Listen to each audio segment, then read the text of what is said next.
The train slowed with a groan of iron and steam wheels grinding against tracks that had carried thousands of dreamers westward into the vast emptiness of the Dakota Territory. Ingrid Torvald stood at the window of the passenger car, her hand pressed flat against the glass, watching the platform of Parker Station emerge from the afternoon haze like a mirage that refused to dissolve. She was 31 years old. Her hair, the color of wheat before harvest, was pulled back in a tight bun that had loosened over the 3-day journey from Chicago. Her dress, once her finest, now carried the dust of 700 miles and the wrinkles of sleepless nights spent sitting upright on wooden benches. Her face, still young but no longer unmarked by hardship, bore the particular expression of a woman who had learned to expect nothing and prepare for everything. Beside her, clutching the fabric of her skirt with small fingers, stood Solveig, 4 years old, too young to understand why they had left the cramped apartment in Chicago, too young to understand why her father was not coming back. The child had her mother's eyes pale blue like winter sky and her father's stubborn chin. She had not complained once during the journey, not when the train lurched and swayed through the night, not when the food ran out and they ate only bread and water for the final day. She simply held on to her mother and watched the world pass by the window with the quiet acceptance of the very young. The train stopped.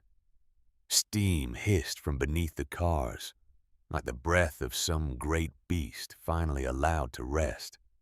Ingrid gathered their belongings, one trunk containing everything she had managed to salvage from their life in Chicago, one carpet bag holding bread cheese, a change of clothes for Solveig, and the small wooden box that contained her marriage certificate, her daughter's birth record, and the deed to 160 acres of land she had never seen. She lifted the carpet bag with her right hand. She took Solveig's hand with her left, and she stepped off the train into the blinding August sunlight of the Dakota prairie. The platform was nearly empty. A man in a sweat-stained shirt was loading grain sacks onto a wagon at the far end. He did not look up. A dog lay sleeping in the shadow of the station house, its ribs visible beneath matted fur.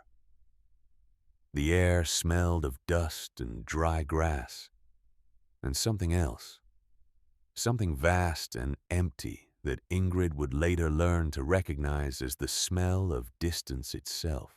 She walked toward the station house. The agent stood behind a wooden counter sorting papers with the slow deliberation of a man who had nowhere else to be.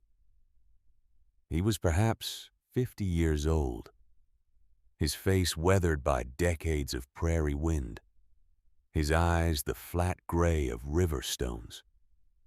Ingrid set down the carpet bag. She spoke in English, the language she had learned in Chicago, the language that still felt foreign on her tongue after 8 years in America. "I am looking for the Torvald claim. My husband filed on land east of here." The agent looked up. His eyes moved from her face to Solveig's small form pressed against her leg, then back again. "Torvald." He said the name slowly, testing it. "Norwegian fellow. Filed last spring. Planned to bring his family out once he had the cabin built." "Yes." The agent set down his papers. He leaned forward on the counter, his expression shifting into something that might have been sympathy or might have been the particular weariness of a man who had delivered bad news too many times. "Ma'am," he said, "your husband never lived out there. He filed the papers and went back to Chicago to fetch you. The fever got him before he could." Ingrid felt the words land somewhere in her chest, in a place that had already absorbed this blow weeks ago when the letter arrived, when the doctor came, when she stood beside the grave in the Chicago cemetery and watched them lower the plain wooden coffin into the earth. She had already grieved. She had already wept until there were no tears left. Now there was only the hollow space where grief had been, and the cold, practical knowledge of what must be done. "The claim is still valid," she said. It was not a question. The agent nodded. 6 months to establish residence or it reverts to the government. County recorder has the papers. He paused. "It is 3 miles east. Follow the wagon ruts until you see a shanty with a collapsed fence. That is the one. 3 miles. Ingrid calculated. 3 miles with a trunk, a carpet bag, and a 4-year-old child. Is there anyone who might carry us?" The agent shrugged. "Might find someone willing at the general store. Might cost you 50 cents. Might cost more." Ingrid had $9.40. She had counted the money that morning, spreading the coins and worn bills across the seat of the train while Solveig slept. $9.40, which represented everything she had left in the world after paying for the funeral, after settling Gunnar's debts, after buying the train tickets that had carried them west. A train ticket back to Chicago cost $11. She had done the arithmetic 100 times during the journey. There was no way to make the numbers work. There was no way to go back. The only direction available to her now was forward into the unknown, into the 3 miles of prairie that separated her from a shanty she had never seen, and a future she could not imagine. She picked up the carpet bag. "Thank you," she said to the agent. She took Solveig's hand and walked out into the afternoon sun. The walk took 2 hours. For the first mile, Solveig managed to keep pace, her short legs pumping beneath her dress, her small hand gripping Ingrid's fingers with determination. The wagon ruts were easy to follow. Twin lines of packed earth cutting through grass that rose to Ingrid's waist and to Solveig's shoulders. The sun beat down from a sky so vast and empty that Ingrid felt exposed beneath it, as if the entire weight of heaven was pressing down upon her alone. She had grown up in Telemark in the mountains of Norway, where the sky was something glimpsed between peaks, where forests rose on every side, and the world felt contained and knowable. Here there was nothing. No trees, no hills, no landmarks of any kind. The prairie stretched flat in every direction, an ocean of grass and dirt that seemed to extend forever, broken only by the occasional dark smudge on the horizon that might have been a farmhouse or might have been nothing at all. For the second mile, Solveig began to lag. Her steps grew slower. Her breathing grew heavier. She did not complain, but Ingrid could see the exhaustion in the droop of her small shoulders, in the way her feet began to drag through the dust. Ingrid stopped. She knelt in the wagon ruts and looked at her daughter. "Sol," she said, "climb on." She turned her back and helped the child onto her shoulders. Solveig weighed perhaps 35 pounds. With the carpet bag in one hand and the child on her back, Ingrid felt the combined weight settle into her muscles like an accusation. She left the trunk beside the wagon ruts. She would come back for it later. She would find a way. The final mile was the longest of her life. The shanty appeared on the horizon first as a dark smudge, then as a shape, then as what it truly was. A box of boards and tar paper 12 feet by 14 feet, listing slightly to the south, as if it had grown tired of standing upright. The fence the station agent had mentioned had collapsed entirely, the posts lying flat in the grass, like fallen soldiers. Behind the shanty, a pile of scrap wood that might have been half a cord, left by whoever had abandoned this place before Gunnar filed his claim. Ingrid stopped at the edge of the property. She stood there, Solveig still clinging to her shoulders, and looked at what she had traveled 700 miles to claim. The walls were rough-cut pine warped by weather and bleached by sun. The roof was a patchwork of boards and tar paper, some sections already peeling away. The single window on the front wall was intact, but the glass was so filmed with grime that it might as well have been wood. The door hung crooked on leather hinges.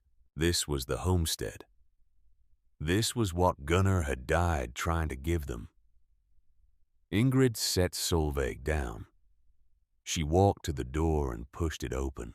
Inside, the air was stale and hot, thick with the smell of dust and old wood. The floor was packed dirt, hard as stone from years of use. One window, the one she had seen from outside, let in a pale gray light that illuminated the interior in dim stripes. A rusted cast-iron cook stove sat in the corner, its stovepipe rising through a tin collar in the roof. She could see daylight through the gaps between the wallboards, not cracks, gaps, wide enough to slide her fingers through, wide enough for wind to whistle through on winter nights. A broken chair lay on its side near the stove. A plank shelf on the wall held a tin cup and a cracked plate. Nothing else. No bed. No table. No furniture of any kind. Ingrid walked to the stove. She examined the stovepipe. 3 joints connected it to the stove and fed it through the roof collar. Each joint was wrapped in baling wire where the sections no longer fit together.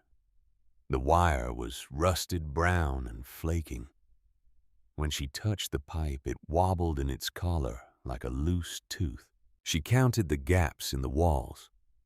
She counted the boards that were warped. She counted the places where the tar paper roof had pulled away from the edges. Mama. Solveig stood in the doorway, silhouetted against the bright rectangle of prairie beyond. Mama, I am hungry. Ingrid turned away from the stove. She opened the carpet bag and found the bread and cheese she had rationed for the journey. She gave Solveig a portion, watching her daughter eat with the focused intensity of a child who has learned that food is not always guaranteed. While Solveig ate, Ingrid walked the perimeter of the claim. 160 acres. It sounded like wealth when spoken aloud, like the kind of land a family could build a life upon. But standing at the edge of it, looking out across the endless grass, Ingrid understood what 160 acres really meant. It meant grass and dirt as far as she could see. It meant no trees for lumber. It meant no well for water. It meant no neighbors visible in any direction. She found the collapsed lean-to that might have sheltered a horse once. She found the remains of what might have been an outhouse, the boards scattered like bones across the grass. She found nothing that suggested anyone had ever successfully lived here. She stood in the grass and calculated. It was mid-August. Winter came in late October, sometimes earlier. She had 11 weeks. She had $9. She had a 4-year-old who could not help with heavy work, and a shanty that was not a house, but a wooden tent with a stove inside. She had never in her 31 years spent a winter anywhere but in a solid house with thick walls and a fire that never went out. The wind picked up. It came from the northwest, steady and insistent. bending the grass in waves that rolled across the prairie like swells on the ocean. Ingrid watched it come and thought about what winter on this plain would mean. She thought about the stories she had heard on the train, stories of families found frozen in their cabins, stories of children lost in blizzards 10 feet from their own front doors, stories of cold so fierce it killed cattle where they stood. 11 weeks, $9, a child who depended on her for everything. She walked back to the shanty. Solveig had finished eating and was sitting in the doorway, her doll clutched in her lap, watching the grass move in the wind. "Mama," she said, "is this our house now?" "Yes," Ingrid said. "This is our house." She said it with conviction she did not feel. She said it because her daughter needed to hear. Certainty. Needed to believe that her mother knew what she was doing, needed to trust that everything would be all right. Inside, Ingrid began to clean. She swept the packed dirt floor with a bundle of grass. She wiped the window with a rag torn from her petticoat until she could see through it. She righted the broken chair and found that one leg could be propped against the wall to keep it standing.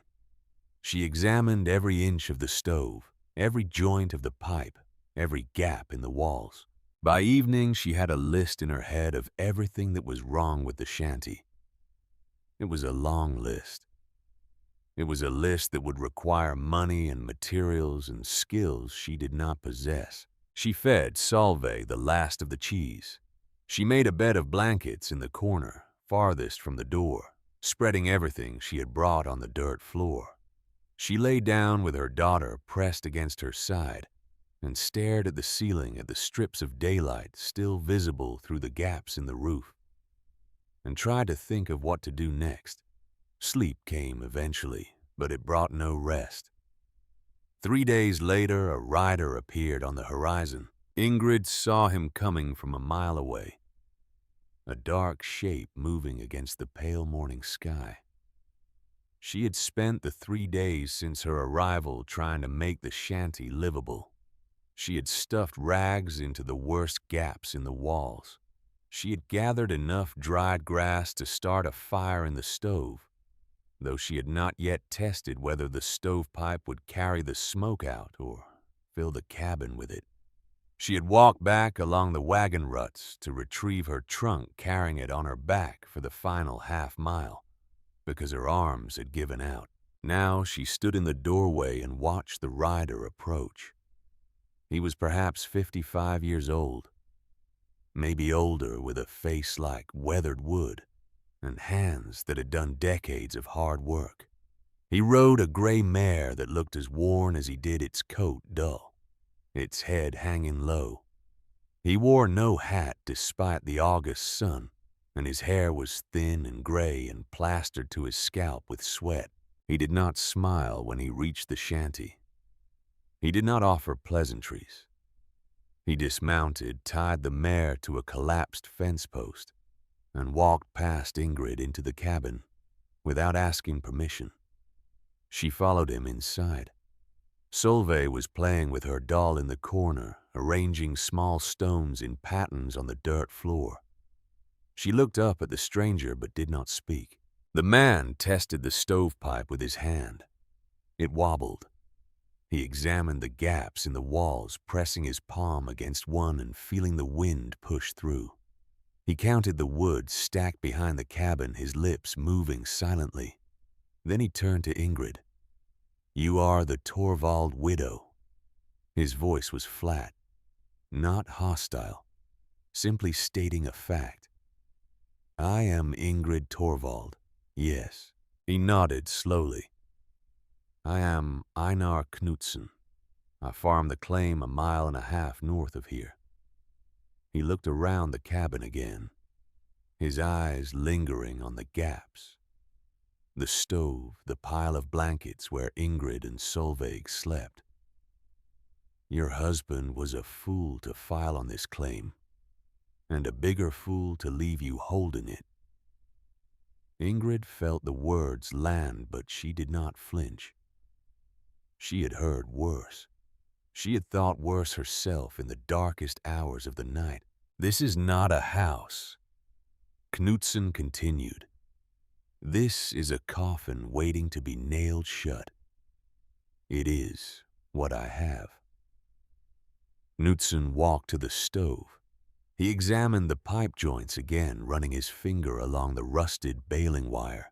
"You need 15 cords of wood minimum to survive a Dakota winter," he said. 20 is safer. That pile behind your cabin is half a cord of scraps. The nearest timber is the Big Sioux Bottoms 18 miles east. You have no wagon. You have no team. Even if you did, a woman alone cannot cut and haul 15 cords of timber while tending a child. He turned to face her directly. His eyes were pale, almost colorless, like ice on a winter pond. "That pipe will not last one hard blow. First, real wind will knock it loose, and then you will have a fire in your lap. Or no fire at all."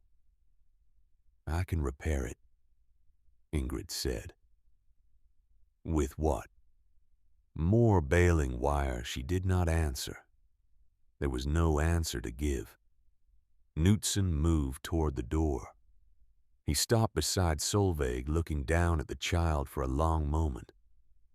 Solveig looked back at him with the fearless curiosity of the very young. "I lost my first wife in the winter of '81, he said. His voice had not changed. He was not asking for sympathy. He was delivering information the way a doctor might deliver a diagnosis. 2 of my children with her. The fuel ran out. We could not reach town. I sat in my cabin and watched them freeze because I did not have enough wood." Ingrid felt her throat tighten. She thought of Solveig, 4 years old, small and trusting and completely dependent on her. "I know what it takes to survive out here," Knutson continued. "You do not have it. Then what should I do?" "Sell this claim. Take whatever you can get. $15, 20 if you find a fool. Go back to Chicago before the snow flies." Ingrid shook her head. "The train ticket costs $11. I have 9. Even if I sold the claim, I would arrive in Chicago with nothing. No home, no work, no way to feed my daughter." Knutson studied her for a long moment. Something flickered in his pale eyes. Something that might have been respect, or might have been pity. "There are worse things than arriving somewhere with nothing," he said quietly. "There is arriving nowhere at all." He walked to the door. He paused with his hand on the frame, looking back at Solveig once more. "That child deserves better than dying in a board shack because her mother was too proud to admit she was beaten." Ingrid felt the words land like blows. She wanted to argue. She wanted to tell him about the women in Telemark who had survived winters harder than anything Dakota could offer. She wanted to tell him about her grandmother, who had lived alone in the mountains for 3 years after her husband died, who had raised 5 children with nothing but her own strength and will. But she had no argument that would matter to this man. He had watched his children die. He knew what he was talking about. Knutson stepped outside. He untied his mare and mounted slowly, the movements of a man whose body had begun to fail him, but whose spirit refused to acknowledge it. "When the real cold comes," he said, looking down at her from the saddle, "that child will freeze in her bed, and you will watch it happen. That is not a threat. That is what will happen if you stay. I am telling you because no one told me, and I wish someone had." He turned the mare and rode north without looking back. Ingrid stood in the doorway and watched him go. The wind was picking up again, coming from the northwest, carrying the first hint of autumn chill. She could hear the stovepipe rattling inside the cabin, could hear the tar paper on the roof flapping where it had pulled loose from the boards. $9, 11 weeks, a child who could not help, and a shanty that could not protect them. Knutson was right. The math was impossible. But the train ticket cost $11 and she had $9. And that simple fact, that unbridgeable gap of $2 meant that giving up was not an option. She went back inside. The next morning, Ingrid walked to town. She left Solveig sleeping in the cabin wrapped in every blanket they owned with instructions not to open the door for anyone. The child was too young to be left alone. Ingrid knew this, but she also knew that the 8-mile round trip to Parker would take most of the day, and Solveig could not walk that far. There was no good choice. There was only the choice she made. The walk took nearly 3 hours. Her feet, still blistered from the journey 3 days before, opened again by the 2nd mile. By the time she reached Parker, blood had soaked through her stockings and was leaving faint pink marks on the inside of her shoes. The general store was a low wooden building on the main street, its windows dusty, its porch sagging at one end. Inside it smelled of leather and flour and lamp oil, the smells of civilization that Ingrid had already begun to miss. She bought what she needed: a pound of nails, a small saw that would have to do until she could borrow a larger one, flour, salt, lard, dried beans, a small mirror for a penny because she had not seen her own face since Chicago and wanted to know if she still recognized herself. The storekeeper was a thin man with spectacles and ink-stained fingers. He watched her count out the coins with an expression that suggested he had seen many women in her situation before. "You are the one who took over the Torvald claim," he said. It was not a question. Yes. He shook his head slowly. Bad piece of land. No water except the creek 2 miles south. No timber. No neighbors close enough to help. Your husband filed on it because it was cheap, I expect. Yeah. The storekeeper began wrapping her purchases in brown paper. "There is a man who might be interested in buying it from you," he said. "Henrik Bergman. Owns 800 acres west of town. He has been trying to consolidate the claims around his property. I am not selling." The storekeeper looked up. His eyes, magnified by the thick lenses of his spectacles, held something like concern. "Ma'am," he said carefully, "I have been in this town for 12 years. I have seen many people come through, certain they could make it work. Most of them are gone now. Some went back east. Some moved on to other claims. Some are buried in the cemetery at the edge of town." Ingrid gathered her purchases. She did not respond. "Bergman is in the back." The storekeeper continued.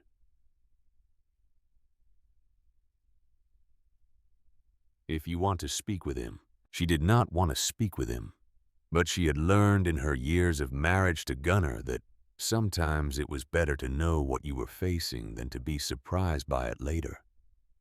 She walked to the back of the store. Henrik Bergman sat at a small table near the rear door, papers spread before him, a cup of coffee at his elbow. He was a large man, perhaps 45 years old, with thick shoulders and hands that had known hard work, but had not touched a plow in years. His clothes were better than anything Ingrid had seen since leaving Chicago. His boots were polished. His hair was oiled and combed. He looked up as she approached. His eyes moved over her in a way that made her feel assessed, measured, calculated. "You are the Torvald widow." Everyone seemed to know who she was. "I am." Bergman leaned back in his chair. He picked up his coffee and took a slow sip, watching her over the rim. "I tried to buy that claim from your husband last spring," he said. "He refused. Thought he was going to build an empire out there."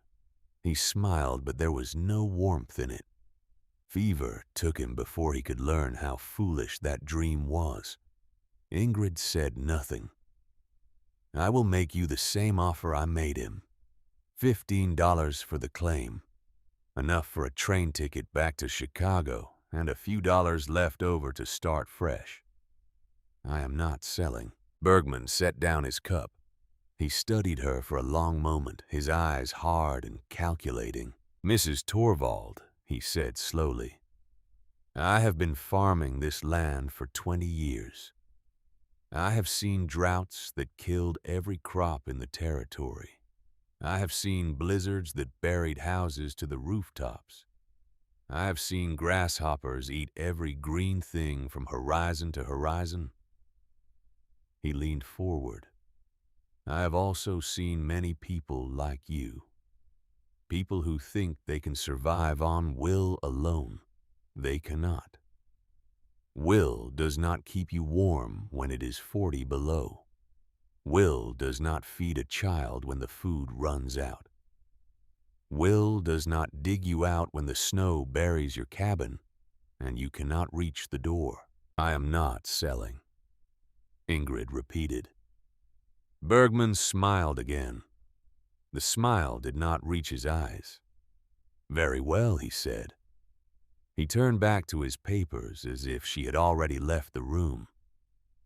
"I will make you one more offer before winter. By then you will be ready to accept it, if you are still alive."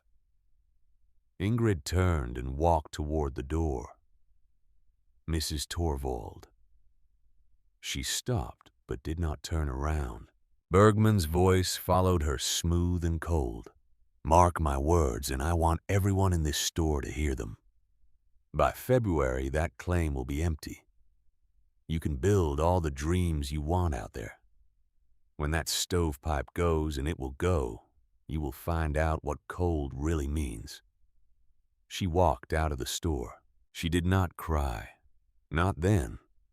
Not during the long walk back to the claim, her feet bleeding in her shoes, her arms aching from the weight of her purchases. Not when she opened the door of the cabin and found Solveig sitting in the dirt clutching her doll, her face streaked with tears because she had woken alone and not known where her mother had gone. She did not cry until that night when Solveig was asleep and the cabin was dark and the wind was rattling the stovepipe in its collar. Then she lay on the dirt floor and let the tears come silent and hot, soaking into the blanket beneath her head. She cried for Gunnar, who had meant well but had left her with nothing. She cried for Solveig, who deserved better than this. She cried for herself, for the life she had imagined and would never have, for the certainty she had once felt and would never feel again. But when the tears were gone, something else remained.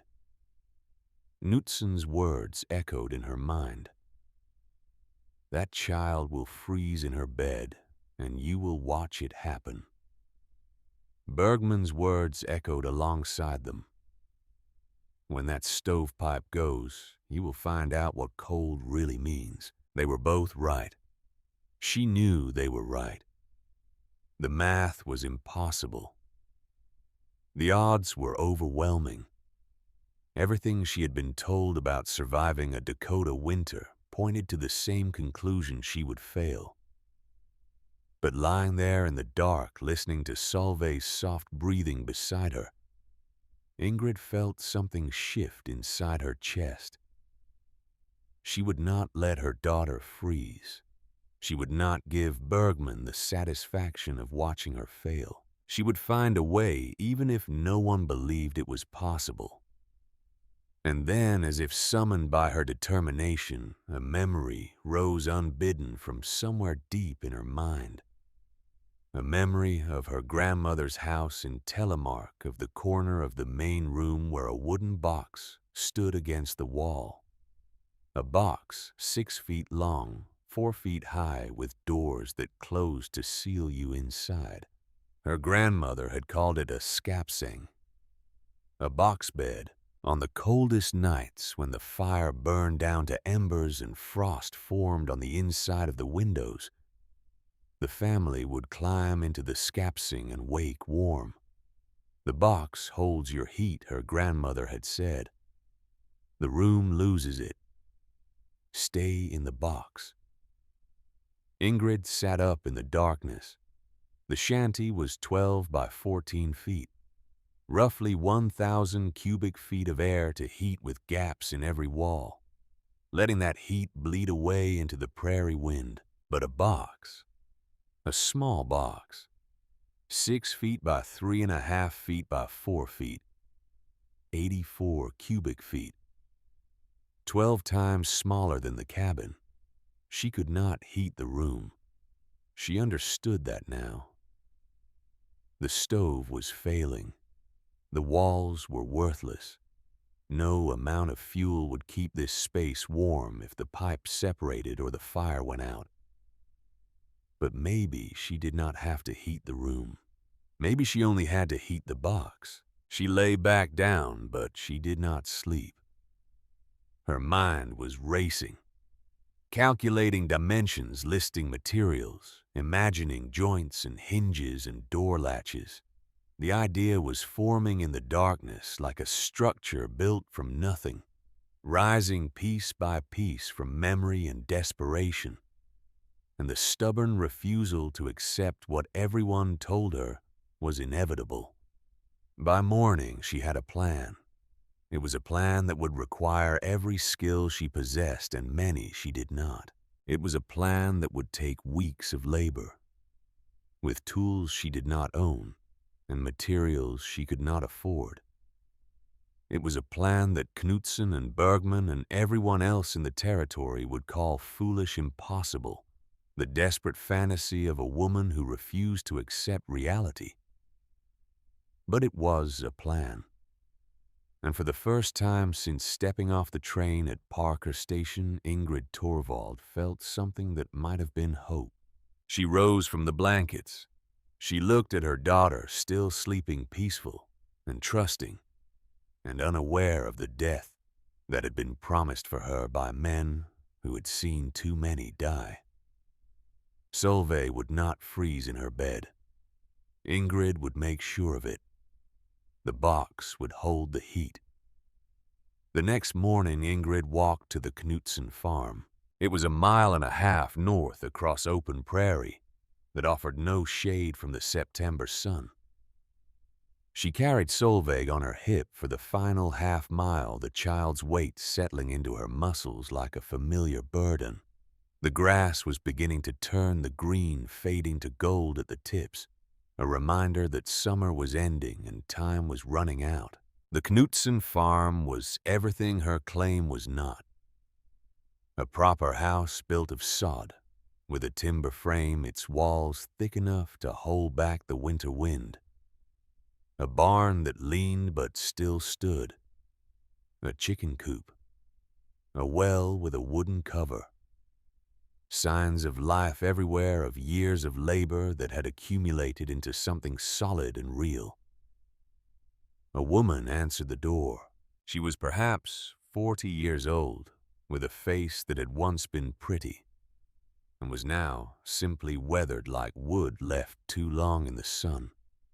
Her hair was pulled back in a bun, and her hands resting on her apron were red and rough from work. This was Knudsen's second wife, Ingrid realized. The one who had come after the winter of '81, after the first wife and the 2 children had frozen in the cabin. I am Ingrid Torvald, Ingrid said, from the claim south of here. The woman nodded. She did not seem surprised.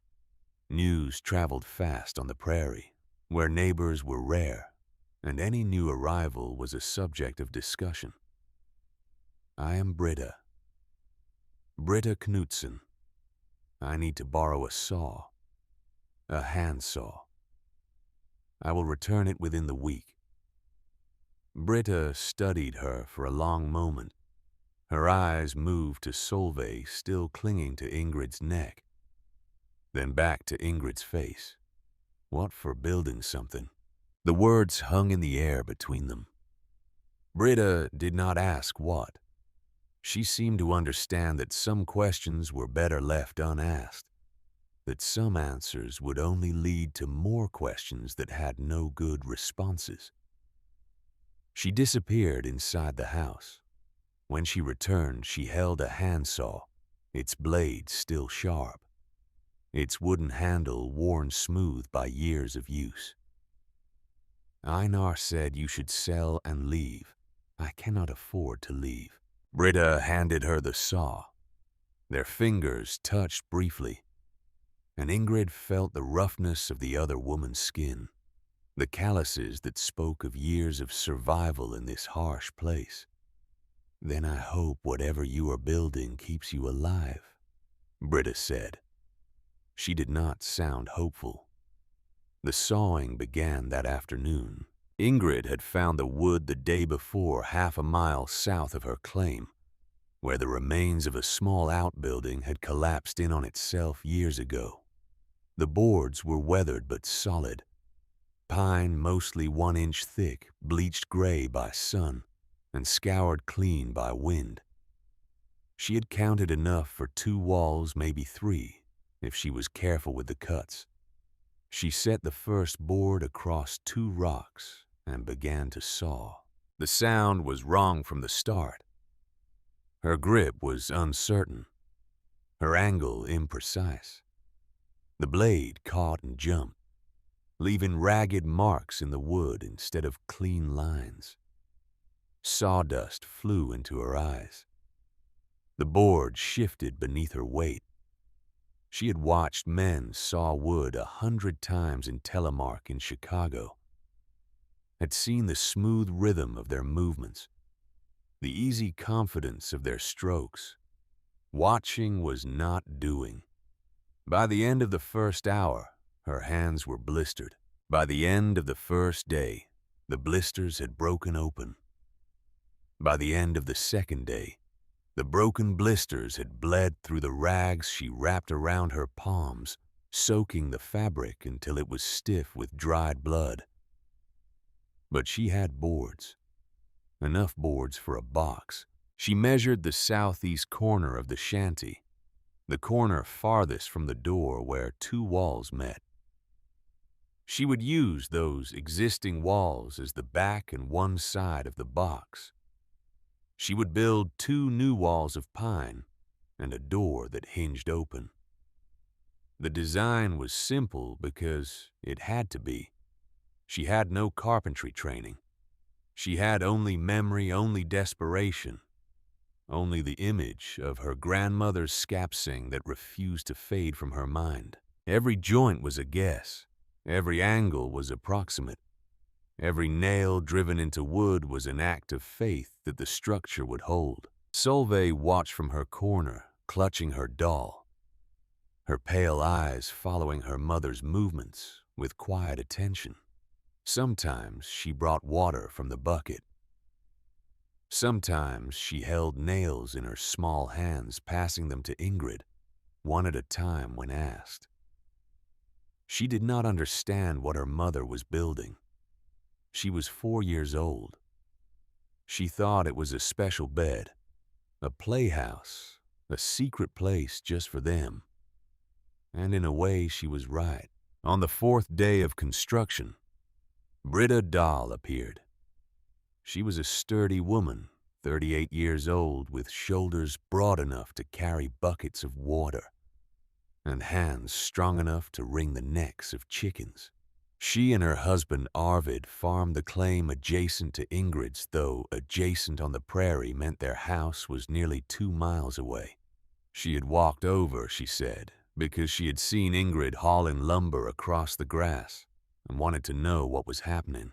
Ingrid showed her. Britta studied the half-built frame in the corner. 2 walls were up the third in progress boards and nails scattered across the dirt floor. Her expression shifted from curiosity to confusion to something that looked like alarm. What is this, a skepticism? A box bed? My grandmother had one in Telemark. Britta walked around the frame, running her hand along the boards. Her fingers found the gaps between planks, the rough joints, the places where nails had gone in crooked. I know what a skepticism is, she said slowly. My aunt had one in the old country, but that was in a stone house with walls 2 feet thick and a fire that never went out. This is a board shanty. The walls are paper. The box is not the walls. The box is inside. Inside a house that will freeze solid the moment your stove fails. Britta turned to face her. Her eyes were hard, not with cruelty, but with the particular hardness of someone who had seen too many hopes die on this prairie. Ingrid, she said, you have half a cord of wood and winter is 6 weeks away. You should be cutting hay to twist for fuel. You should be begging Halverson to haul you timber on credit. You should not be building furniture. It is not furniture. Then what is it? Ingrid set down her hammer. She met Britta's eyes. A place to survive when the stove fails. The words hung in the air. Britta stared at her. When she repeated, "Not if," Ingrid pointed at the stovepipe. Look at it. 3 joints held together with wire that is rusted through. The first hard wind will take it down. I cannot fix it. I do not have the money or the materials. When it fails, I will have no fire. And when I have no fire, Sol and I will need somewhere to go. Britta was silent for a long moment. She looked at the box frame, then at the stovepipe, then at Solveig sitting in the corner with her doll. When she spoke again, her voice was quieter. You are building a coffin. I am building a box that holds heat. Body heat. My grandmother said the box holds your heat. The room loses it. Your grandmother lived in Norway, in a real house. Not this. Britta swept her arm to indicate the shanty's walls. The gaps, the dirt floor, the tar paper roof that was already peeling away at the edges. You are gambling your child's life on a memory from the old country. If you are wrong, that box will not save you. It will just be the place where they find your bodies. Ingrid picked up her hammer. She looked at Britta steadily without flinching. Then help me make sure I am not wrong. Britta did not help. She stood for another moment, shook her head slowly, and left without saying goodbye. But she came back 2 days later. She brought 6 eggs and a jar of preserves. She did not mention the box bed. She did not offer approval. She did not say she believed it would work. But she came back, and that Ingrid understood was something. The days blurred together. September passed in a haze of sawing and hammering and pain. Ingrid woke before dawn and worked until she could no longer see her hands in front of her face. She ate 1 meal a day, giving Solveig 2. She lost weight. Her dress hung loose on her frame, and her cheekbones emerged sharp beneath skin that had grown pale from exhaustion. Her hands were ruined. Blisters gave way to calluses, and calluses cracked and bled. The skin on her palms split at every joint, weeping fluid that soaked through whatever rags she wrapped around them. At night, she soaked her hands in water from the creek, watching the liquid turn pink, feeling the sting of salt and dirt in the wounds. In the morning, she wrapped them again and picked up the hammer. The box took shape. She built the third wall, then the fourth. She constructed a door from 3 boards held together with cross pieces, and she hung it on hinges she had bought in Parker for 40 cents. The hinges were cheap, already beginning to rust, but they worked. The door swung open and closed. The latch, a simple hook and eye, held it shut. She lined the inside with newspaper, pages from the Chicago Tribune that she had saved from the journey, pages from the Parker Gazette that she had found blowing across the prairie pages from a Bible that had been left in the shanty by some previous occupant whose faith had not been enough to keep them there. She pasted the pages to the boards with flour mixed with water, smoothing them flat with her damaged hands, creating a layer of insulation between the pine and the air inside. She gathered hay from the prairie and stuffed a mattress. She placed it on the floor of the box, then laid her feather bed on top.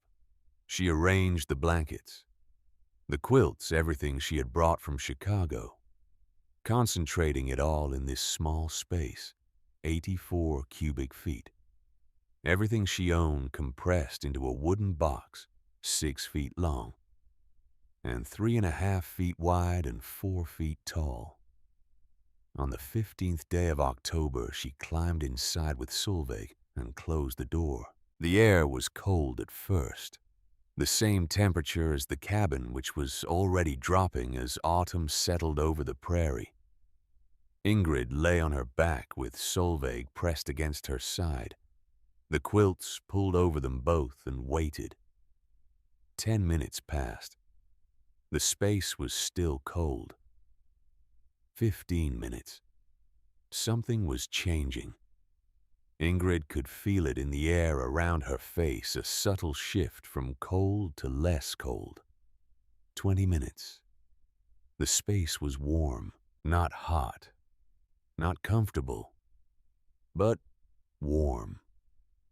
Their bodies were generating heat, and the blankets were trapping it, and the walls of the box were holding it close instead of letting it bleed away into the prairie wind. Ingrid pressed her hand against the pine boards. They were cool, but not cold.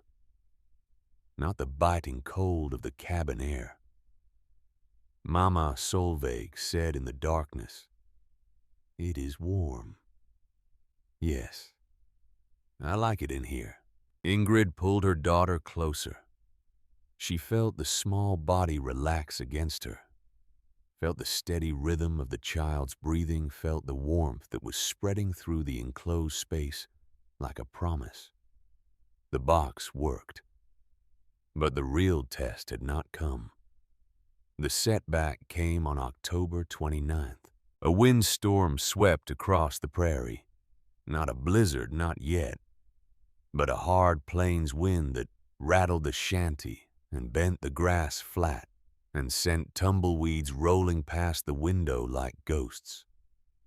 Ingrid was inside feeding the stove with twisted hay because the wood was running low when she heard the sound. A metallic shriek, then a clatter. The stovepipe joint at the roof collar had separated.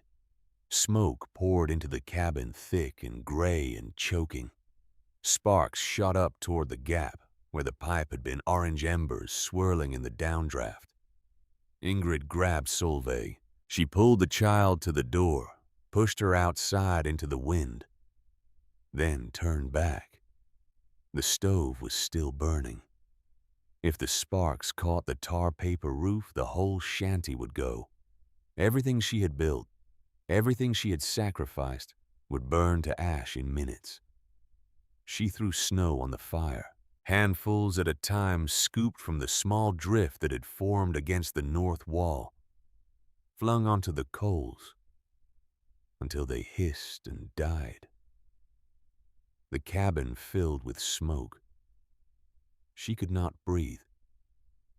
She could not see.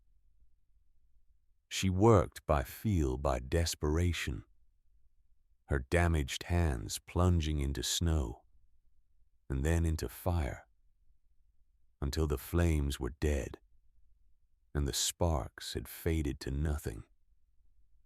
Then she climbed onto the roof. The wind tore at her dress, her hair, her hands. She could feel the cold cutting through her clothes, feel the gusts trying to rip her from the boards and fling her into the prairie. She found the stovepipe. The top section had not blown away, just separated from the collar. She shoved it back into place, felt it resist, shoved harder. It slid in crooked but connected. She wrapped the joint with wire. More wire, always more wire, the rusted strands cutting into her palms as she twisted them around the pipe. She packed mud around the gap. Mud she had carried up in her apron, pressing it into the space between metal and collar with fingers that had gone numb. It held.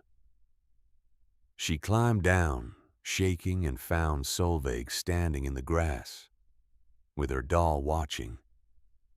"Mama fixed it," the child said. "Mama fixed it."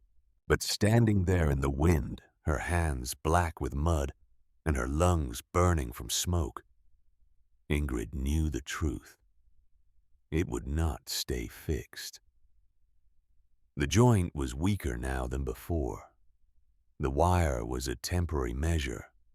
The next hard blow or the one after that would take it down for good. The box bed was not optional. It was the only thing standing between them and death. 2 days later, she walked to Parker. She needed to buy more nails. The hinges on the box door were loose, and she wanted to reinforce them before the real cold came. She also needed food. The dried beans were running low and the flour was nearly gone, and Solveig had grown thin in the weeks since their arrival. The general store was crowded when she arrived. Farmers from across the territory had come to stock up before winter, and the small space was filled with the smell of wool and sweat and tobacco smoke. Ingrid made her way to the counter, counting the coins in her pocket. She had $4.60 left. It would not be enough for everything she needed. It would have to be enough for what mattered most. She was examining a sack of flour when the shadow fell across the counter. Henrik Bergman. He was larger than she remembered, his shoulders blocking the light from the window, his presence filling the space around her like a weight. He wore a heavy coat despite the mild weather, and his boots were polished to a shine that seemed obscene in this place of dust and hardship. "Still playing house out there," he said. His voice was loud enough for everyone in the store to hear. The storekeeper, the 2 farmers examining seed packets by the window, the woman buying fabric near the door. They all turned to look. "I rode past your claim yesterday," Bergman continued. "Saw what you were building. A cupboard for sleeping, like a child hiding under blankets." He laughed. It was a short sound, harsh and cold. "That is not how you survive a Dakota winter. That is how you die feeling foolish." Ingrid did not respond. She kept her eyes on the flour, her hands steady, her face still. Bergman stepped closer. "I offered you $15 for that land. Fair price for a claim with no improvements and a shanty that will not last the season. You said no." pride. Widow's pride. He leaned in close enough that she could smell the coffee on his breath. The tobacco, the particular scent of a man who had never known real fear. Mark my words, and I want everyone here to hear this. By February, that claim will be empty. She can build all the cupboards she wants. When that stovepipe goes, and it will go, she will find out what cold really means. He straightened and addressed the storekeeper directly. I just hope she has the sense to leave the girl with someone who knows what they are doing before that happens. Otherwise, there will be 2 bodies to bury come spring, and the county will have to pay for it. Silence. No one in the store spoke. No one defended her. The farmers studied their seed packets. The woman by the window did not look up. The storekeeper's eyes were fixed on the counter. His hands still, his face carefully blank. Ingrid took her flour. She paid the storekeeper. She walked out. The walk back to the claim took 2.5 hours. She cried for the first mile. Not from Bergman's words, not from the humiliation of being mocked in front of strangers. She cried from exhaustion, from fear, from the growing certainty that everyone was right and she was wrong. Then she stopped crying. She wiped her face with the back of her hand. She shifted the flour to her other arm. She kept walking. When she reached the shanty, Solveig was sitting in the dirt outside the door, clutching her doll. Her face was streaked with tears. Ingrid had left her sleeping, hoping to return before she woke. She had not returned in time. Mama was gone, the child said. Mama is back now. She picked up her daughter and carried her inside, where the half-built box bed stood in the corner like an accusation. She looked at it, the pine boards, the careful joints, the gap where the door would go, the newspaper lining yellowed already from the paste. She made a decision. If she was going to die, she would die building. She would not die waiting. November came cold and fast. The first hard frost hit on the 3rd of the month. Ice on the water bucket inside the cabin. Ice on the grass outside. Ice in the air that bit at Ingrid's lungs when she breathed. The temperature dropped below freezing and did not rise again. Ingrid finished the box. The door hung properly, now the hinges reinforced with extra nails.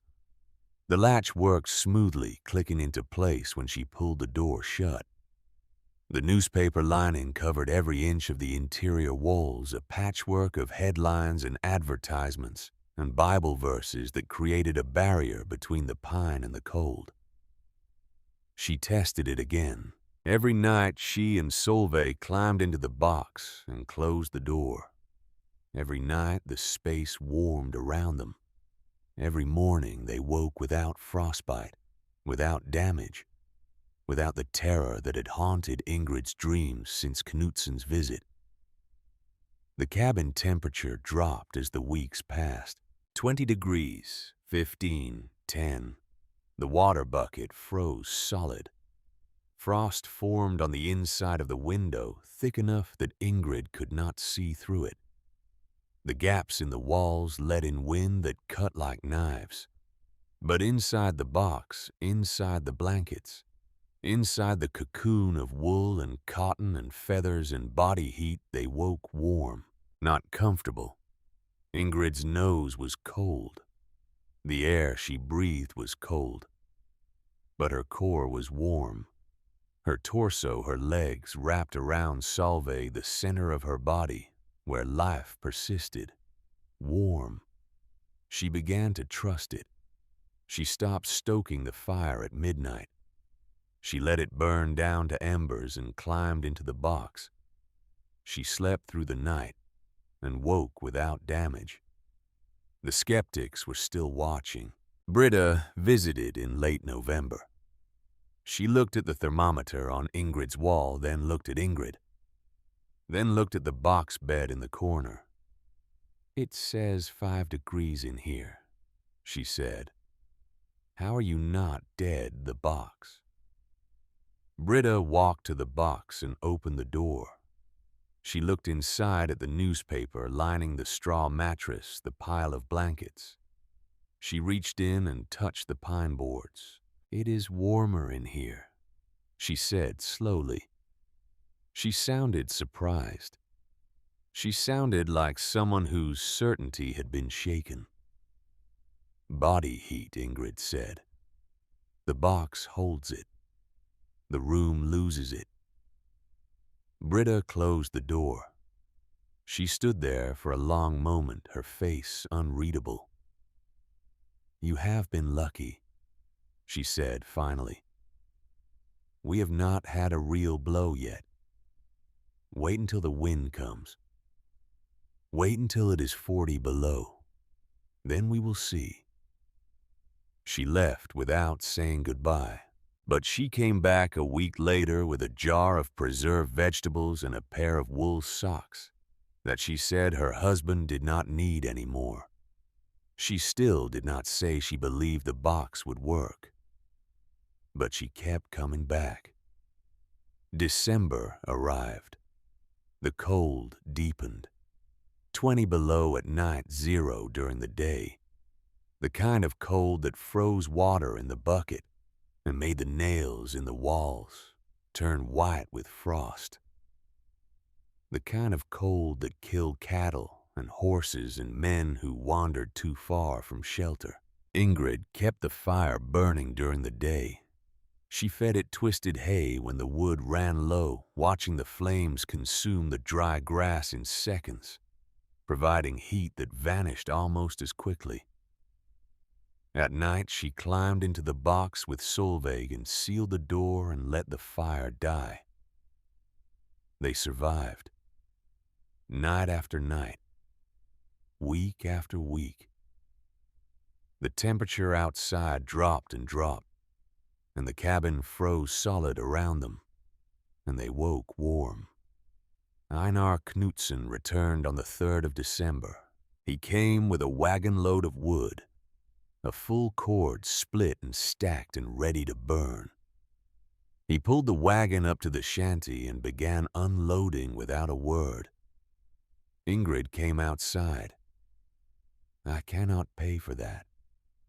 It is not charity." Knutsen kept unloading.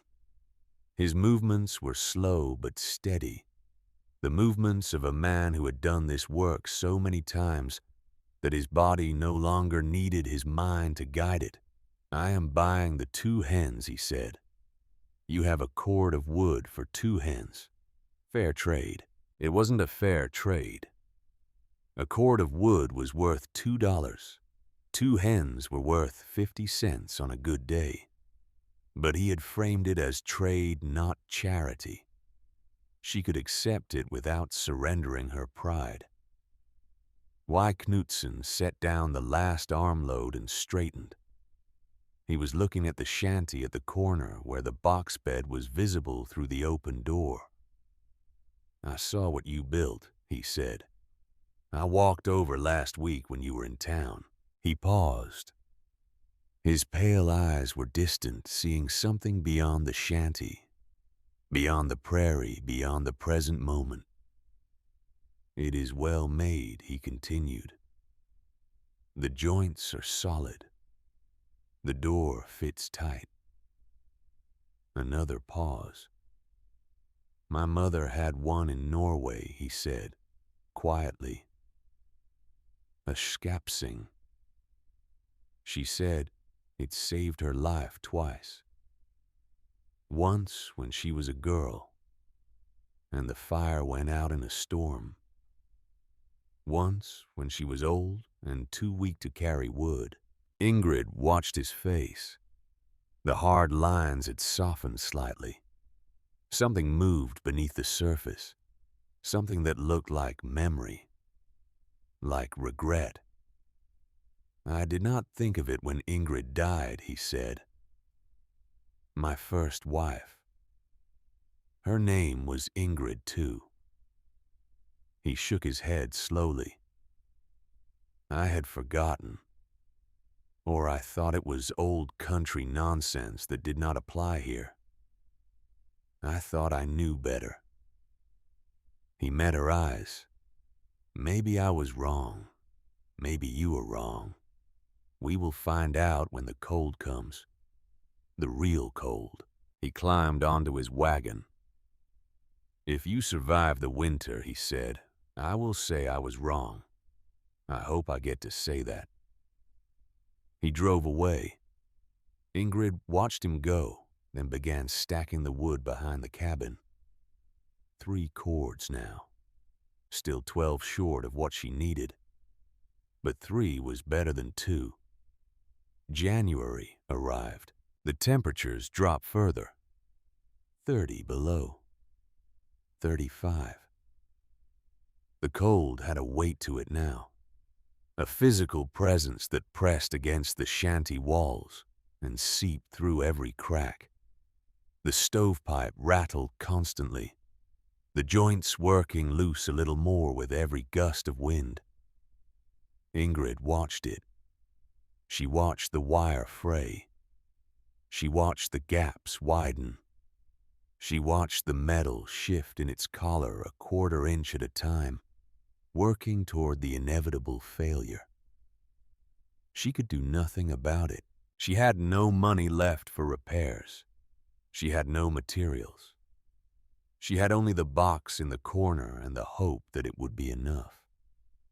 On the night of January 10th, she lay awake and listened to the stovepipe rattle. The wind was picking up. Not a blizzard yet, but the beginning of something. The beginning of the kind of weather that killed people.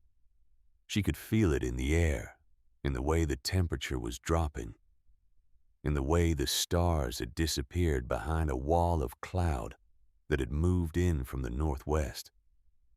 Tomorrow, she thought, or the day after. It is coming. She pulled Solveig closer and closed her eyes. Sleep did not come easily. The morning of January 11th dawned warm. Ingrid woke to sunlight streaming through the window, to the sound of water dripping from the eaves, to a temperature that felt like spring instead of winter. She pushed open the door of the box and stepped out into the cabin and stared at the thermometer on the wall. 32 degrees, above freezing. In January, in Dakota. It was wrong.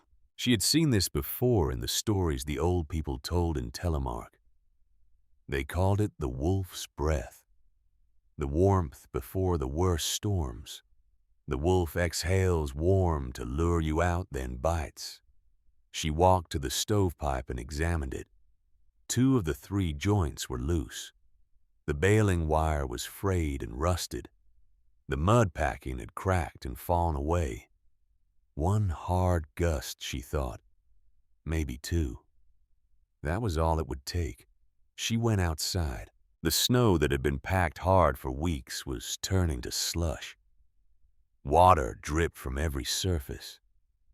The air felt soft, almost gentle, a cruel mockery of the killing cold that had dominated for months.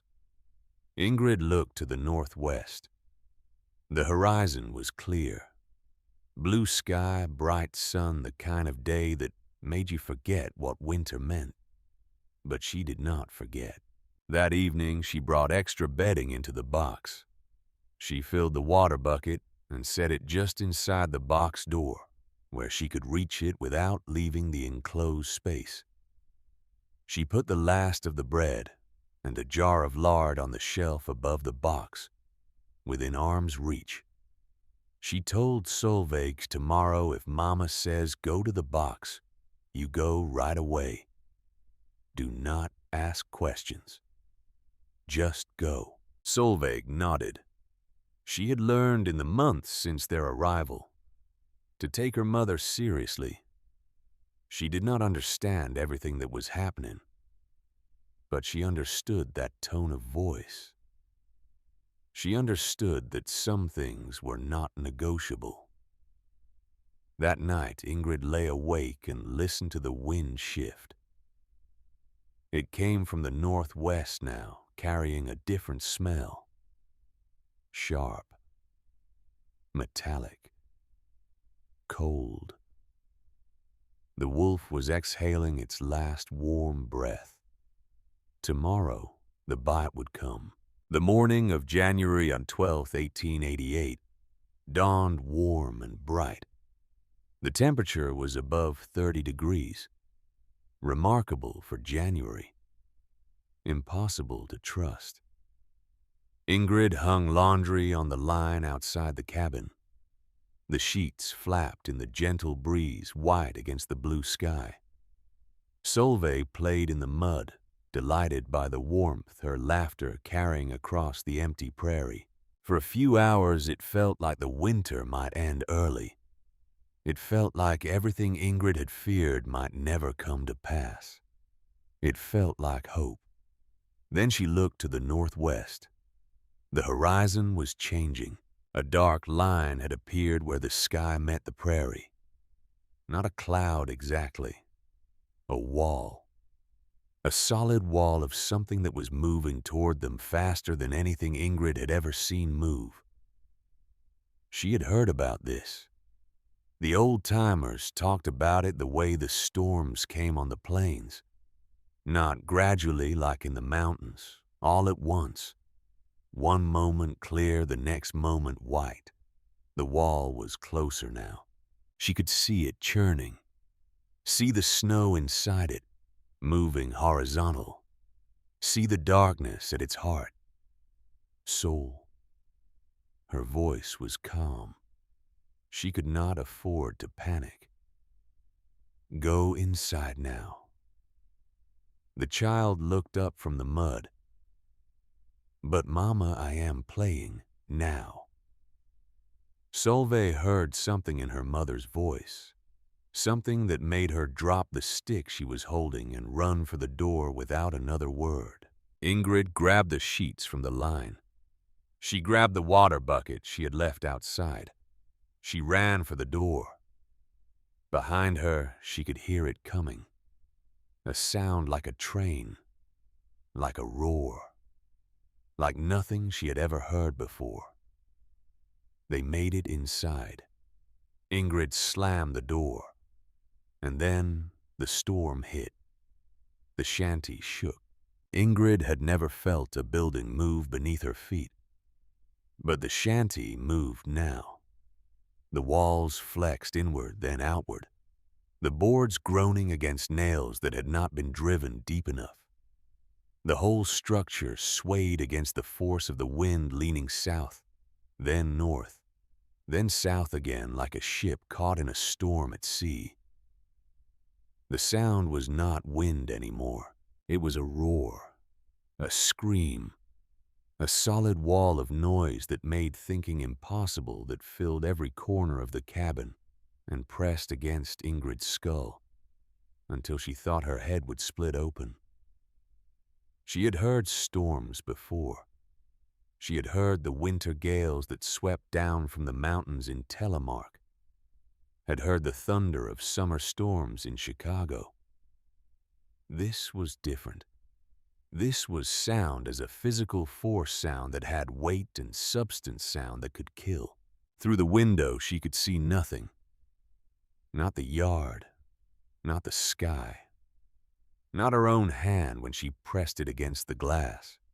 The world had become white, a white so complete it erased everything, a white that was not the absence of color, but the presence of something alive and hungry, and searching for a way in. The temperature inside the cabin dropped. Ingrid could feel it falling degree by degree as the wind found every gap in the walls and forced cold air through. The stove was burning. She had stoked it that morning, fed it the last of the twisted hay, and 2 precious logs from the wood Knutsen had brought. The fire blazed behind the iron door, crackling and popping, throwing heat into the room. But the heat was being stripped away faster than the fire could replace it. She could feel cold air streaming past her ankles, flowing in through the gaps at the base of the walls, pooling on the floor like water.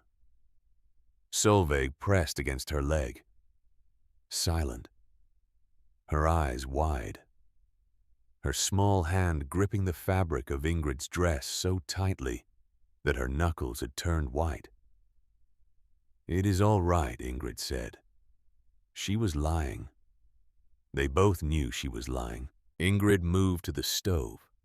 She fed it more wood. The fire blazed up, flames licking at the iron heat, radiating outward in waves. But the cabin did not warm.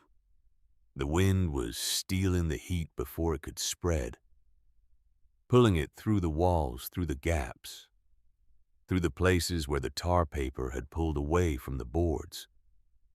The cabin was not a shelter anymore. It was a sieve. The stovepipe rattled. Ingrid looked up. The joint at the roof collar was shaking with every gust. The metal was vibrating so hard she could hear it above the roar of the wind. The baling wire was straining the rusted strands, stretching, pulling loose from the places where she had wrapped them around the pipe weeks ago. She watched it move, a quarter inch, a half inch, pulling loose and settling back. Pulling loose and settling back. The rhythm was almost hypnotic, a dance between metal and wind, between hope and disaster. It would not hold. She had known it would not hold. She had known since October, since the first windstorm that had nearly taken it down. She had known since Knutsen's first visit, since Bergman's mockery, since the night she had lain awake in the dark and faced the truth of her situation. But knowing it would fail and watching it fail in real time were different things. Soul. She kept her voice steady, calm, the voice of a mother who had everything under control, even when everything was falling apart. Remember what Mama said yesterday about the box? Solveig nodded. Her eyes were fixed on her mother's face, searching for reassurance, for certainty, for the promise that everything would be all right. Go to the box now. Climb in and wait for Mama. The child did not argue. She did not ask questions. She ran to the corner, pulled open the door of the box bed, and climbed inside. She pulled her doll in after her and sat there in the darkness, watching, waiting. Ingrid turned back to the stove. The pipe joints separated. It happened in an instant. One moment the pipe was shaking, rattling, dancing in its collar. The next moment there was a shriek of metal, a sound like a scream, and the top section of the pipe tore free and vanished upward into the white roar of the storm. Wind screamed down through the hole in the roof. The downdraft hit the stove like a fist. Smoke and sparks exploded into the cabin, swirling in the air, carried by the wind that was now pouring through the gap where the pipe had been. The fire in the stove flared sideways, flames shooting out through every crack and seam, sending embers across the floor. Ingrid grabbed the water bucket. She threw it on the stove. Steam erupted with a hiss, mixing with the smoke, filling the cabin with a gray fog that burned her eyes and throat. The fire fought back. The embers on the floor were catching tiny flames, licking at the wood shavings at the newspaper she had used to line the box, at the dry grass that had blown in through the gaps. She threw snow, handfuls at a time, scooped from the drift that was already forming against the inside of the north wall. Snow was coming in through the gaps now, through the hole in the roof, through every crack and seam in the building. She flung it onto the coals, onto the embers, onto the flames that were trying to spread. The fire hissed. It fought. It died. The cabin filled with darkness. The stove was dead. The fire was out. The only light came from the white roar of the blizzard, pouring through the hole in the roof, a pale gray glow that illuminated nothing and revealed everything. Ingrid stood in the center of the cabin, breathing hard. Her hands were black with soot. Her lungs burned from smoke. Her eyes streamed tears that froze on her cheeks before they could fall. The temperature was dropping. She could feel it now, the killing cold that had been waiting outside, finally finding its way in. 20 degrees, 10, 0. The numbers fell like stones into water, each one heavier than the last. She turned toward the box bed. The distance was 10 feet. She crossed it in 3 steps, her feet sliding on the frost that was already forming on the packed dirt floor. She grabbed the blanket she had staged beside the door, the extra quilt she had prepared for this moment, and she climbed in beside Solveig. She pulled the door shut behind her. The latch clicked into place. Darkness. The box bed had no window. With the door closed, the interior was absolute black. A darkness so complete that Ingrid could not see her own hand in front of her face. She could not see Solveig, though she could feel her small and warm and trembling pressed against her side. "Mama." The child's voice was small in the darkness, small but steady. She was not crying. She was not screaming. She was 4 years old, and she had learned in the past 5 months that fear was a luxury they could not afford. "I am here." The fire went out. Yes. Mama could not save the fire. The wind took it. A pause.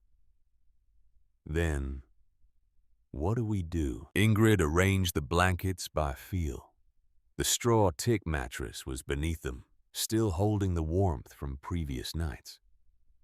The feather bed was on top of that, a layer of down and cotton that had cost $3 in Chicago and was worth $300 now.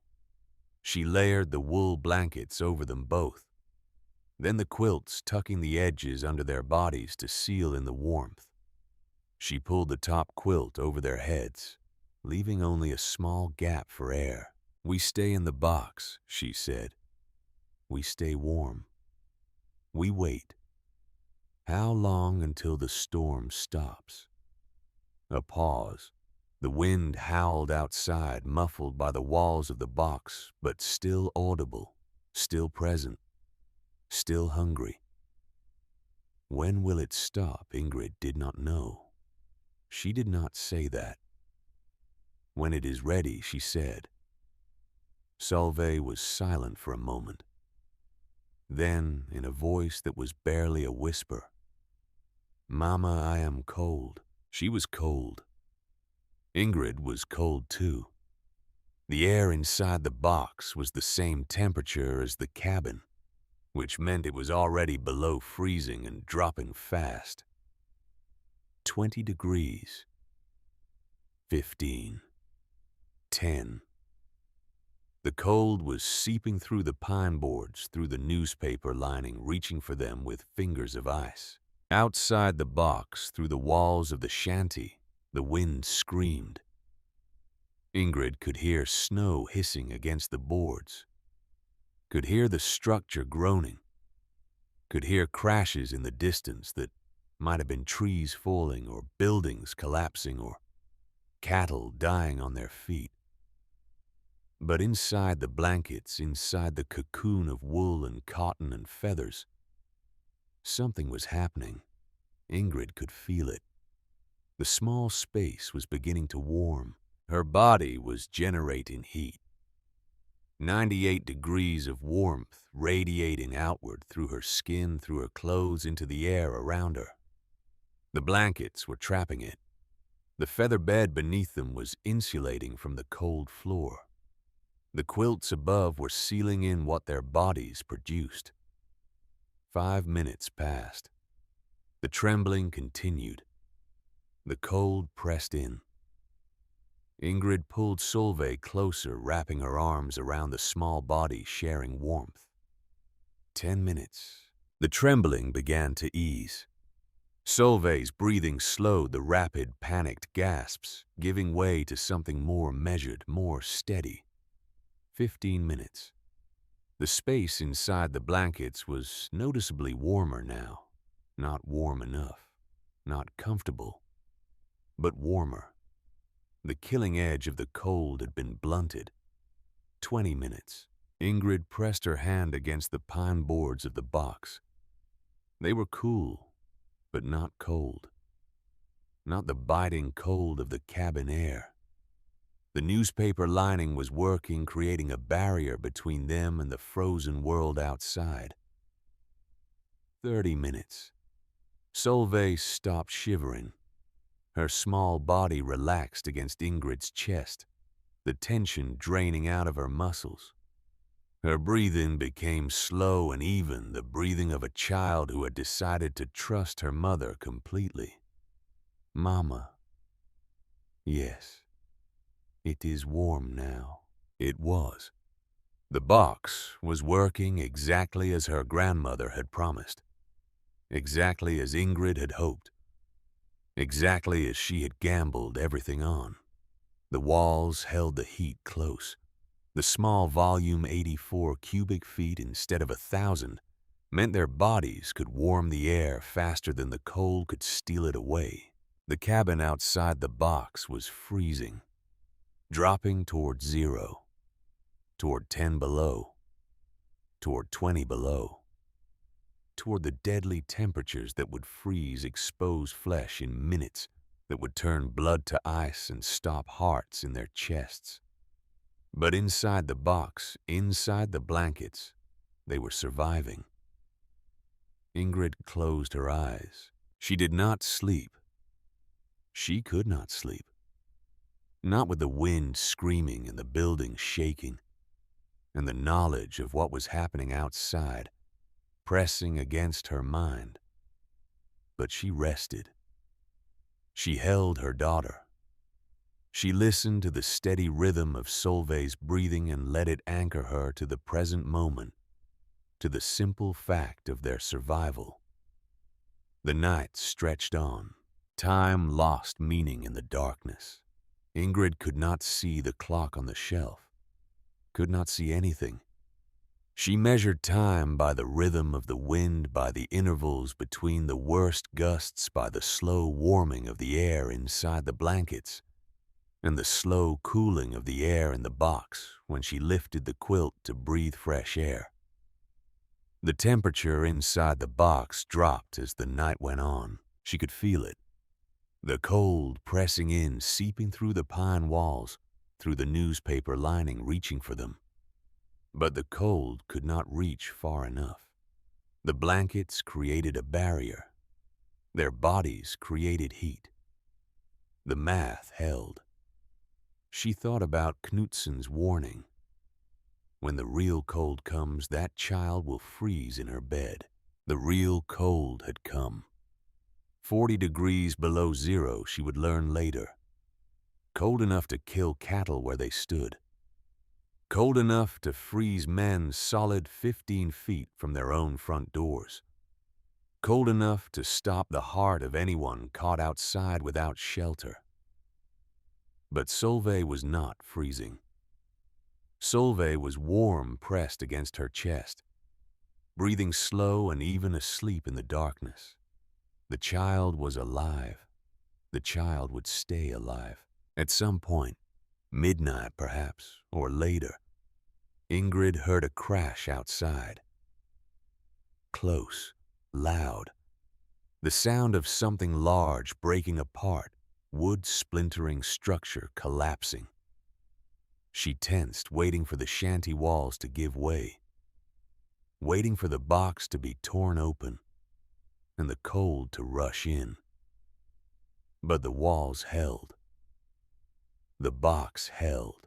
The crash, whatever it was not them. Later, she would learn it was the doll's chicken coop, ripped from its foundation and thrown 100 yards into the prairie.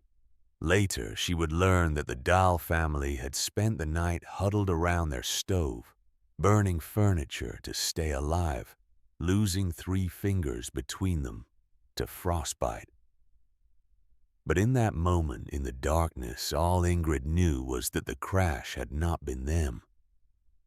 They were still alive. At another point, the building groaned so deeply that Ingrid thought the roof was coming off.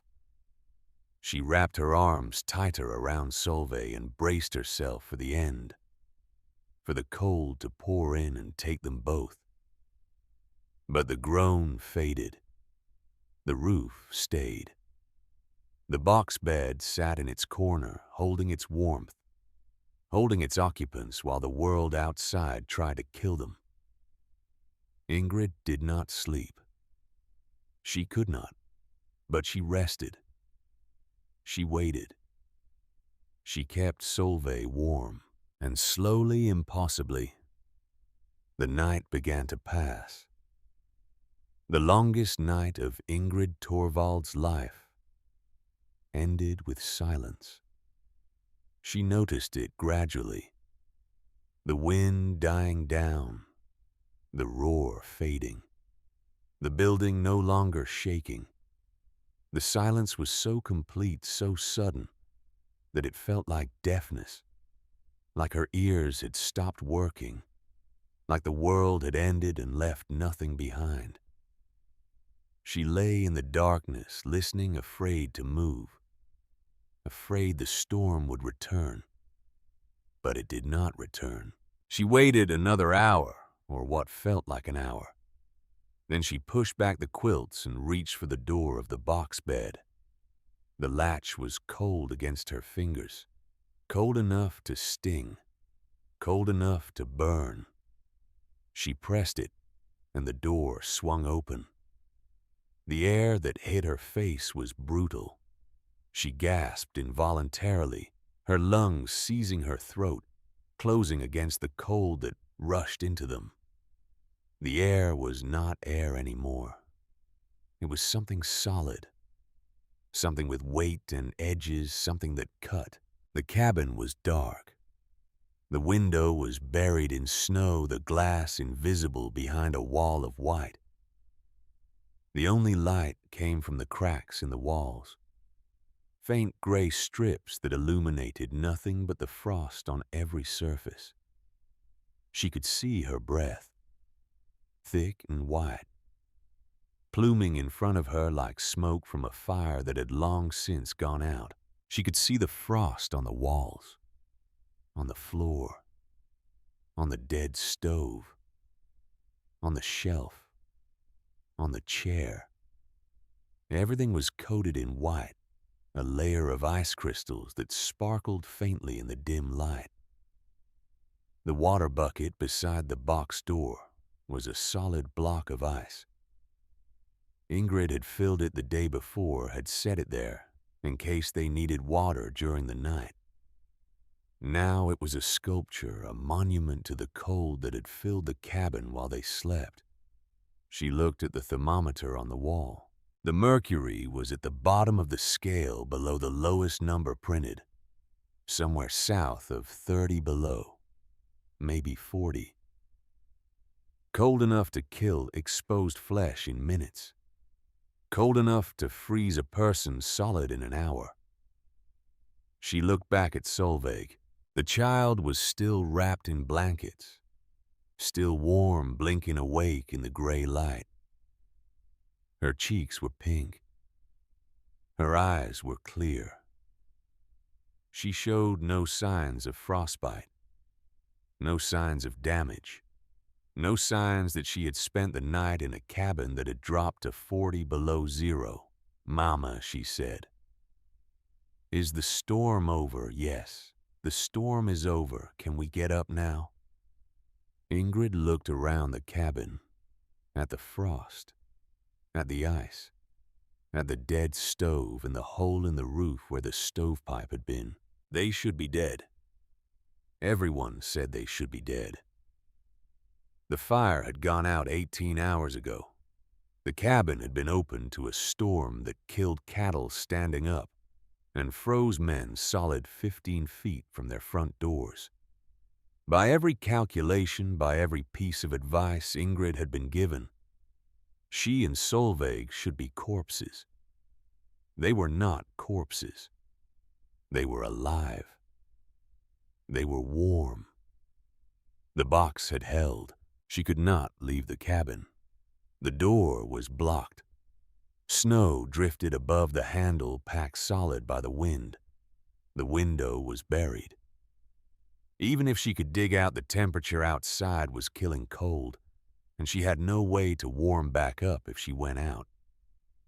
So they stayed in the box. Ingrid ventured out only to retrieve the bread and lard she had staged on the shelf, only to chip ice from the water bucket and let it melt in her hands. For drinking water, only to relieve herself in the chamber pot she had placed in the far corner. Each trip took seconds. Each trip stripped the warmth from her body, like wind stripping leaves from a tree. Each time she climbed back into the box, she felt the warmth wrap around her, like an embrace, like a promise, like a mother's arms. Solveig stayed under the blankets. She ate bread and lard and did not complain. She played with her doll in the darkness, making up stories, having conversations that Ingrid could hear but not see. She was 4 years old, and she understood in the way children understand that something important was happening, something that required patience, something that required trust. She did not ask when they could go outside. She did not cry. She waited. The first day passed. The temperature rose slightly from 40 below to 30 below, from killing cold to merely dangerous cold. The frost on the walls remained. The cabin remained a frozen box inside a frozen world. The second day passed. Ingrid heard sounds outside, distant shouts, the crack of ice. What might have been horses. She tried to call out, but her voice was weak from cold and thirst, and the snow-packed walls absorbed the sound before it could travel. On the afternoon of the second day, someone began digging at the door. Ingrid heard the scrape of metal against wood, the thud of snow being thrown aside, the muffled sound of a voice calling something she could not make out. She climbed out of the box and moved to the door. The digging continued. The gap between the door and the frame began to glow brighter as the snow was cleared away. Then, with a final scrape, the door swung open. Einar Knutsen's face appeared in the gap. He was wearing a scarf wrapped around his head, frost in his beard, his eyes red and watering from the cold. He stared at Ingrid standing in the doorway of the cabin in her dress and shawl, and for a moment he did not speak. Then he looked past her, at the stovepipe hole plugged solid with snow, at the dead stove cold as the grave, at the frost on every surface, at the ice in the water bucket, at the thermometer still showing below its lowest marking. "The fire has been out for 2 days," he said. "Yes. It was 40 below the first night, 30 below last night. Yes." He looked at the box bed in the corner. Solveig was sitting up inside, wrapped in blankets, watching him with wide eyes. Her cheeks were pink. Her breath plumed in the cold air. She was alive. "You should be dead." His voice was flat, disbelieving. The voice of a man who had seen too much death to be easily surprised by anything now confronted with something that should not exist. "You should both be dead." Yes. He walked past her into the cabin. His boots crunched on the frost that covered the floor. He moved to the box bed and stood over it, looking down at the pine walls, the newspaper lining visible through a gap where the door met the frame. He reached out and touched the wood. He pulled his hand back. "It is warm," he said. "It holds heat. Body heat. My grandmother said the box holds your heat. The room loses it. I know what a skepticism does." He cut her off, but not harshly. He sounded exhausted. He sounded like a man who had seen too much death in the past 2 days and was struggling to understand why he was not seeing more of it now. "My mother had one," he continued, "when I was a boy. I know." "No." He turned to face her. His pale eyes were wet, though. Whether from cold or something else, Ingrid could not tell. "You do not know. I told you that child would freeze in her bed. I said it to your face. I told you to sell and leave. I told you that you did not have what it takes to survive." He paused. "I was wrong." Ingrid did not know what to say. She had not expected an apology. She had not expected anything except more cold, more hardship, more fighting to survive. Knutson turned to Solveig, still sitting in the box, still watching with her wide, pale eyes. "You stayed warm in there," he said. Solveig nodded. "The whole night. Both nights. Mama kept me warm." Knutson turned away. He stood facing the frost-covered wall, his shoulders tight, his breath pluming in the cold air. "I have been wrong before," he said quietly, "about the winter of '81, about what it takes to survive, about a lot of things." He turned back. "I will say it again louder so everyone hears. I was wrong. The box works. I am glad you were alive to prove it." He helped her seal the stovepipe hole with boards from a chicken coop that had been scattered across the prairie by the storm. He left her half a cord of wood from his own supply, a supply that was now dangerously low after 2 days of burning fuel around the clock to keep his own family alive. Before he left, he stood in the doorway and looked back at the box bed. "Teach the others," he said. "Show them how to build it. We need to know." Word spread faster than Ingrid expected. By the end of the first week, 3 families had visited her claim to see the box bed. By the end of the second week, 7. They came on horseback, on foot, in wagons. Anyone who could travel through the snow-packed roads came to look at the wooden box in the corner of Ingrid Torvald's shanty. She showed them the construction. She explained the dimensions: 6 feet long, 3.5 feet wide, 4 feet tall. She showed them the newspaper lining the way. The door latched the placement in the corner, where 2 existing walls provided structure and insulation. She explained what her grandmother had told her decades ago in a stone house in the mountains of Norway. The box holds your heat. The room loses it. Stay in the box. She did not charge. She did not boast. She simply showed them what had saved her life.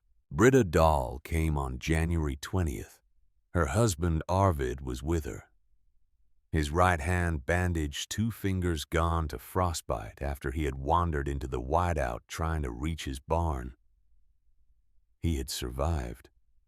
Barely. 3 of his cattle had not. Their chicken coop was scattered across a 1/4 mile of prairie. Britta looked at the box bed for a long time. She ran her hand along the wood. She measured the dimensions with the length of string. She asked questions about the thickness of the walls, the type of newspaper, the arrangement of the bedding. Then she said, "I told you this was gambling your child's life on a memory. I told you that box would be where they found your bodies." Ingrid nodded. She remembered. "I was wrong," Britta continued. "The memory was right. I was wrong." She looked at Arvid, at the bandage on his hand, at the 2 missing fingers beneath. "I want one," she said. "I do not want to depend on the stove alone again. Not after what we saw." Arvid nodded. He was already calculating lumber, already planning the construction in his mind. By February, the Dahls had a box bed in their cabin. By March, 2 other families in the settlement had built them. By the following winter, the number had doubled. Henrik Bergman did not visit. Ingrid saw him at the general store in late February picking up supplies. He saw her too. Their eyes met across the room, across the bolts of fabric and the barrels of flour and the shelves of canned goods. He did not speak. He did not acknowledge what had happened.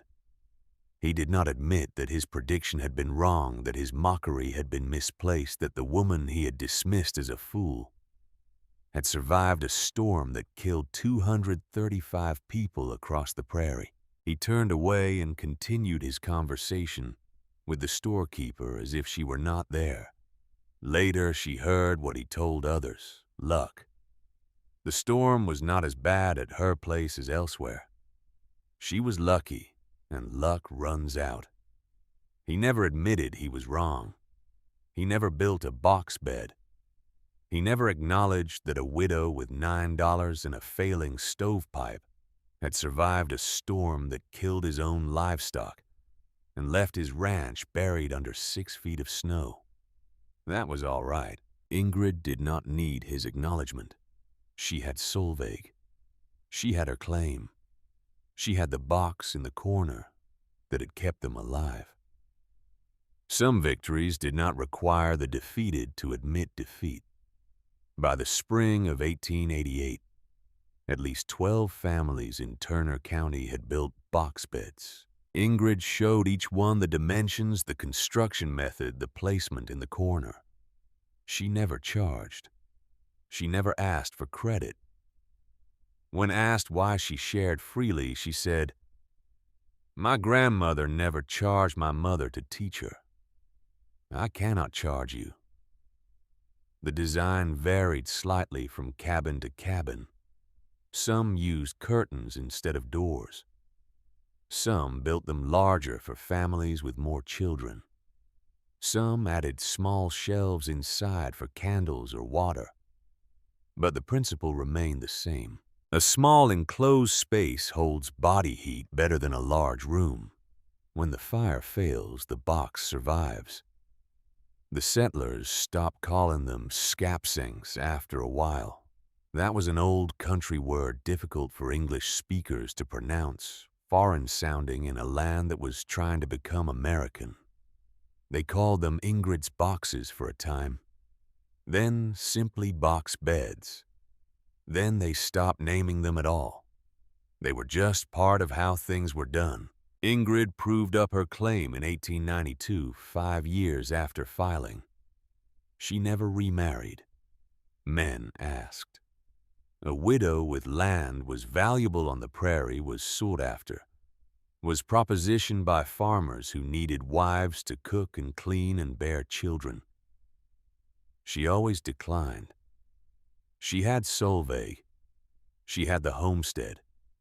That was enough. She expanded the original shanty twice. First adding a proper bedroom in '94, then a lean-to kitchen in '99. She bought a cook stove with a proper chimney built by a mason from Sioux Falls. and she never again had to wrap baling wire around stovepipe joints. But she kept the original box bed in place. It stood in the corner of what became the sitting room. The pine boards darkened with age. The newspaper lining yellowed and brittle. Visitors sometimes asked about it, this strange wooden box in the corner of an otherwise ordinary farmhouse. She told them the story. Some believed it, some did not. She slept in it every winter night for the rest of her life, even after she had a proper bedroom with a proper bed, even after the house was warm and solid and safe, even after there was no reason to fear the cold anymore. Solveig asked her once when she was grown why she did not move to the new room. Ingrid's answer was simple. I trust the box. She passed in March of 1923, aged 67 during an influenza outbreak that swept through Turner County. Solveig was at her bedside, 39 years old by then, a mother herself. Her own children waiting in the next room, hushed and uncertain, knowing that something was ending but not yet understanding what. The box bed, by then nearly 40 years old, stood in the corner where Ingrid had built it. The pine boards were dark and smooth from decades of use. The joints were still tight, still solid, still holding together the way she had built them in those desperate weeks of September 1887. The door still latched. The hinges, replaced twice over the years, still swung smoothly. In her final hours, Ingrid asked to be moved into the box. Solveig and her husband carried her there, laid her on the mattress that had replaced the straw tick decades ago, covered her with quilts that were newer but served the same purpose. She died there in the box that had saved her life in the space that had held her heat, and her daughter's heat through the longest night of their lives. Solveig inherited the farm. She raised her children there in the house her mother had built, in the rooms her mother had added, around the box bed her mother had never removed. Her children grew up hearing the story. Some believed it. Some thought it was exaggeration, the kind of tale old people told to make themselves seem heroic. Then the winter of 1936 came. Another blizzard. Another killing cold. Another night when the power failed and the furnace stopped and the temperature dropped and dropped. Solveig's youngest daughter, 12 years old, climbed into the box bed with her siblings and her mother. They closed the door. They wrapped themselves in blankets. They waited. In the morning they emerged, alive, warm, unharmed. The girl grew up to tell her own children the story, and those children told their children, and the story passed down through generations, changing slightly with each telling, but always keeping the same core truth. The box holds your heat. The room loses it. Stay in the box.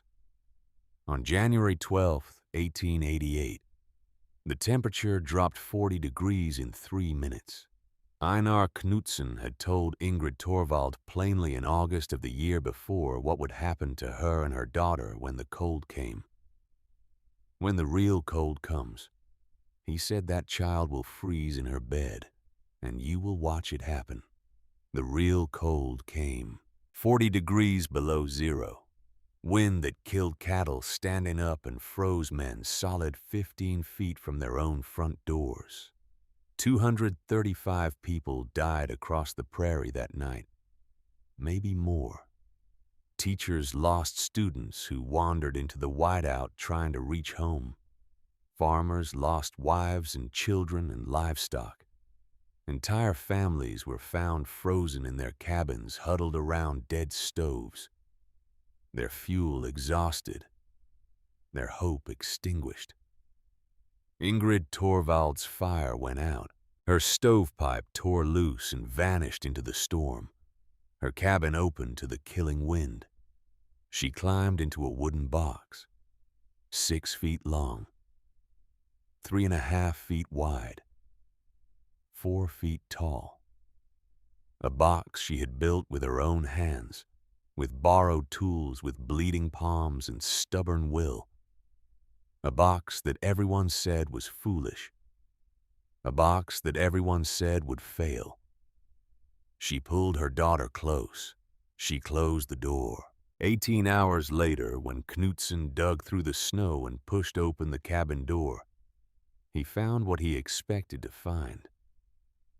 A frozen room, a dead stove, frost on every surface, a thermometer reading below its lowest mark. And then he saw what he did not expect. A woman standing in the doorway of a wooden box, her daughter beside her, both of them breathing, both of them warm, both of them alive. The child did not freeze in her bed. Ingrid Torvald did not watch it happen. What she watched instead was both of them walking out of that box and into the silent white morning. Alive. The box held. Her grandmother was right. And Ingrid Torvald, who had arrived on the prairie with $9 and no idea how to survive, walked out of that winter and into the rest of her life,